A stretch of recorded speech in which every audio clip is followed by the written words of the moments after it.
In this series on worship, we've been talking about how we can know that we've truly worshiped because we throw that word around so much. We talk about worship experiences, worship services. We go to the worship center, we see the worship leader, there's a worship team, we're handed a worship program.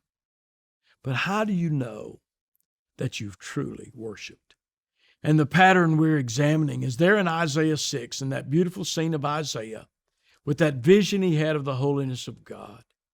And we're seeing that there are three evidences to know that you've truly worshiped. First of all, there's that upward evidence. How will you know you've worshiped? You will see God in his holiness. Isaiah said, I saw the Lord, and he was high and lifted up. And he saw the Lord in his holiness. He is a holy God. He's so holy, Habakkuk says he cannot look upon sin. There's a second evidence you'll know you've worshiped, and that's an inward evidence. You'll see yourself in your own helplessness. Closer you're drawn to the light, you'll be like Isaiah will say, woe is me, Lord, I'm undone. I'm a man of unclean lips, and I'm hanging around a bunch of folks like that. Why? Because my eyes have seen the King, he said. But today I want us to talk about that third evidence. And there's not only an upward evidence and an inward evidence, there's an outward evidence. How will you know you worship?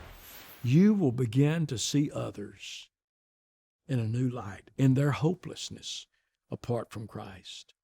After Isaiah had confessed his sin, then God said to him in Isaiah 6, go, Isaiah, and tell these people. And Isaiah said, he said, here am I, Lord, send me. God said, who will I send? Who shall go for us?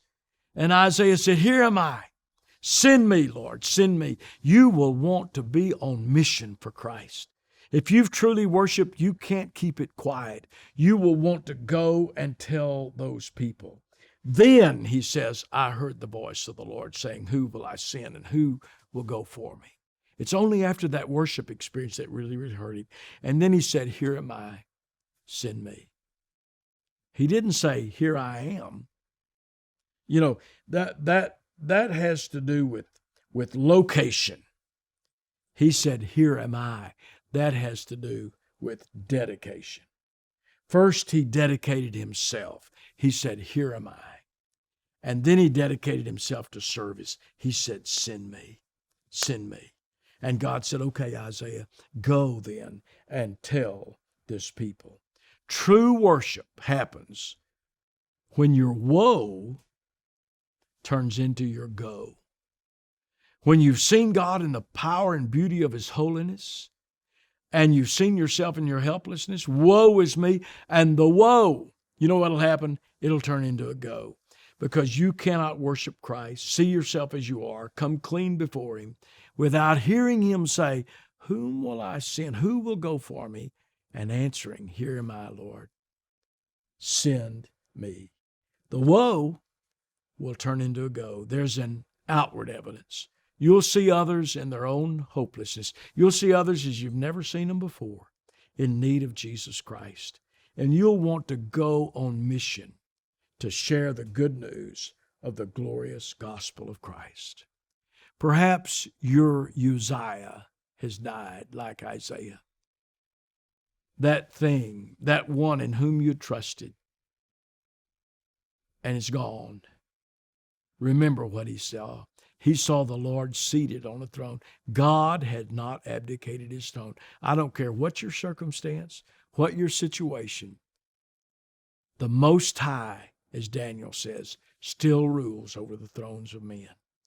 The earthly throne in your life may be empty, but the heavenly throne, he's seated high and lifted up. And the eyes of the Lord still run to and fro over this whole world to show himself as strong in behalf of those whose hearts are fixed on him.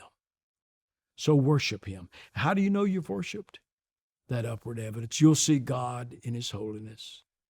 That inward evidence, you'll see yourself in your own helplessness apart from Christ. And once you do that, there'll be an outward evidence. You'll see others in a new light. You'll see them in their own hopelessness apart from Jesus Christ. And you'll want to pick up that commission to go and tell this people. I want to challenge you to worship today and use Isaiah 6 as your pattern. See God in his holiness, yourself in your helplessness. Confess and come clean. Hear his call and see others in their hopelessness and say, here am I, Lord. Send me. And then you'll know that you've truly worshiped.